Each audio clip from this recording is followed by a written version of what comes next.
ప్రభు అయిన యేసుక్రీస్తు నామములో మీకు సమాధానం కలుగునుగాక. షలోం. ఈ ఉదయకాల సమయం కొరకు సామెతల గ్రంథము 11వ అధ్యాయము 28వ వచనము. ధనము నమ్ముకున్నవాడు పాడైపోవును. దేవుని స్తోత్రం కలుగునుగాక.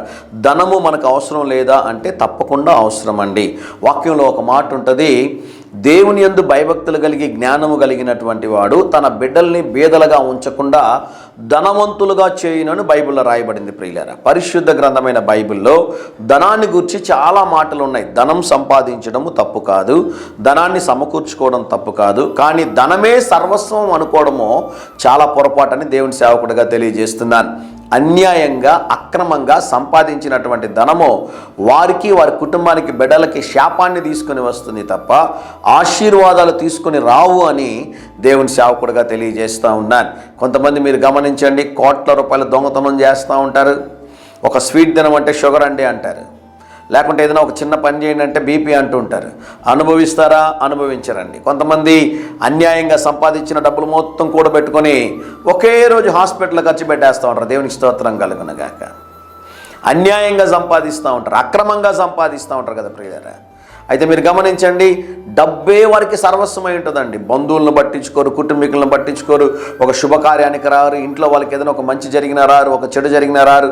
24 గంటలు డబ్బు సంపాదన మీద ఉంటారండి. డబ్బు సంపాదన తప్పని నేను అనడం లేదు, కానీ డబ్బు కొరకే జీవించేటటువంటి వారు కొంతమంది ఉంటారండి. సరే, అంత కష్టపడి సంపాదించి అనుభవిస్తారా అంటే అది కూడా వారు అనుభవించారు. కొంతమంది ఏం చేస్తారు అంటే ఇతరుల దగ్గర డబ్బులు తీసుకొని ఉంటారు, ఆ డబ్బులు తిరిగి వారికి ఇరండి, ఎగరగొట్టేస్తూ ఉంటారు. అట్ ది సేమ్ టైం జాగ్రత్తగా వినండి, ఇతరులకి దానా ధర్మాలు చేస్తూ ఉంటారు. మళ్ళీ నువ్వు తీసుకున్న వాడి దగ్గర అప్పు తీర్చకుండా నీ గొప్పల కోసం ఇతరులకి నువ్వు దానం చేయడం ఏంటి? ముందు మీరు చేయవలసిన పని ఏంటి అంటే ఎవరి దగ్గర డబ్బు తీసుకున్నారో ఆ డబ్బు తిరిగి వారికి ఇవ్వండి.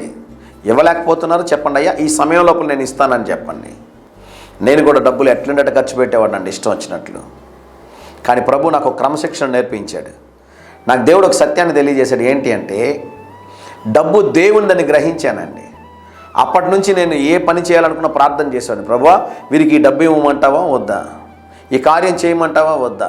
ప్రభు వద్దన్నాడంటే ఆ పని చేసేవాడిని కాదండి. నేను ఆలస్యంగా గ్రహించాను. నేను డబ్బు మంది కాదు దేవునిది అని జాగ్రత్తగా ఖర్చు పెట్టాలని.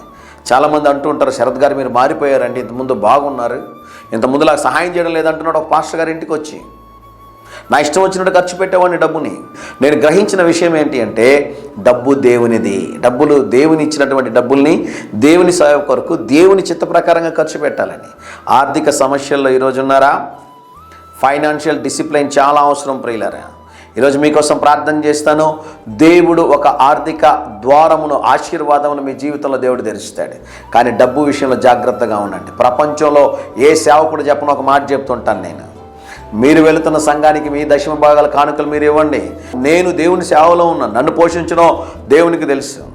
నాకు డబ్బు పిచ్చి లేదండి, వేటి మీద నాకు వ్యామోహం లేదు. ప్రభు సేవ చేయాలని ఒకే ఒక ఉద్దేశం. డబ్బు ఆశ ఉండేవాడిని మనం ఈజీగా కనుక్కోవచ్చండి. డబ్బు అవసరం ఉన్నవాడిని మనం ఒకరోజు నటిస్తారు, 2 రోజులు నటిస్తారు, ఎంతకాలం నటించగలుగుతారు? ఆరంభం నుంచే ఆ సేవకులు ఎక్కడి నుంచి ప్రారంభిస్తారంటే మీటింగ్ పిలిచారంటే డబ్బుతోనే ఆరంభం అవుతుంటుందండి. అన్నిటినీ డబ్బుతోనే బేరీజు వేసుకుంటూ ఉంటారు. వాటిని బట్టి మనం కనుక్కోవచ్చు. ప్రజలేం పిచ్చివారు కాదండి, ఎవరు ఎలాంటి వారని అందరూ తెలుసుకుంటూ ఉంటారు. అవునా కదా?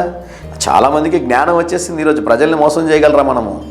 ధనమును నమ్ముకున్నవాడు నాశనం అయిపోవును. ఈ ఉదయకాల సమయంలో ధనం కొరకే బ్రతకొద్దండి, ధనం సంపాదించండి, దేవుడు సహాయం చేస్తాడు. మీకున్నటువంటి ధనంలో దేవుని కార్యాలు చేయండి, దేవుడు మిమ్మల్ని ఆశీర్వదిస్తాడు. ధైర్యంగా ఈ దినాన్ని ఎదుర్కోండి. దేవుని సన్నిధి మీకు తోడుగా వచ్చునుగాక. ప్రియ పరలోకపు తండ్రి, ఈ ఉదయకాల సమయంలో మీరు ఇచ్చిన శ్రేష్టమైన వాగ్దానము కొరకే స్తోత్రం ప్రభు. ధనమును జాగ్రత్తగా ఖర్చు పెట్టు కృప మాకు దయచేయమని ప్రభు. ఎవరైతేనైనా ధనముపైనే మనసును పెట్టుకుని భ్రష్టులైపోతున్నారో వారిని విడిపించి వారికి సహాయము చేయమని యేసు నామములో ప్రార్థిస్తున్నాము తండ్రి. Amen, amen.